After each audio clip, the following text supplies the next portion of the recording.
बहुचर्चित ठाकरे हा सिनेमा आज प्रदर्शित झालेला आहे। पाहूया या संदर्भातल्या बातम्या।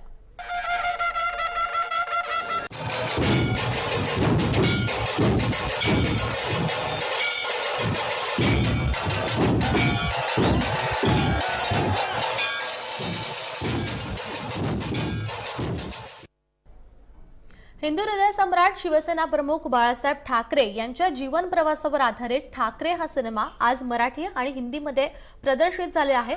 सगळ्या ठिकाणी ठाकरेंचीच हवा आहे असं दिसून येतंय। सिनेमाबद्दल प्रेक्षकांमध्ये असलेली क्रेज वडाळ्याच्या आयमॅक्स थिएटरमध्ये पाहायला मिळाली। देशभरात 1400हून अधिक स्क्रीनवर हिंदी भाषेतील सिनेमा झळकेल, तर मराठी भाषेतील सिनेमा हा 400हून अधिक स्क्रीनवर झळकणार आहे।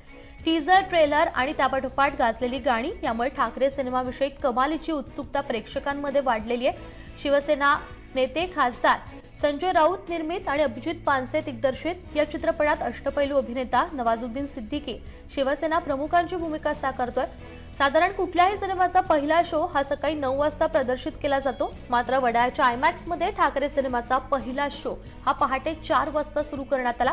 अशा प्रकारे चित्रपट प्रदर्शित होण्याची ही पहिलीच वेळ आहे आणि येत्या लागून आलेल्या सुट्टीमुळे देखील हा सिनेमा बॉक्स ऑफिसवर इतिहास रचणार असं दिसून येत आहे।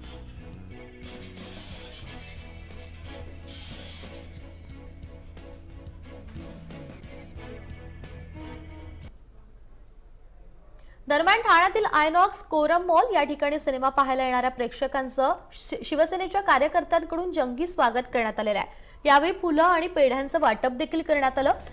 ठाणे जिल्ह्याचे पालकमंत्री एकनाथ शिंदे यांच्यासह शिवसैनिक देखील मोठ्या संख्येने इथे उपस्थित होते।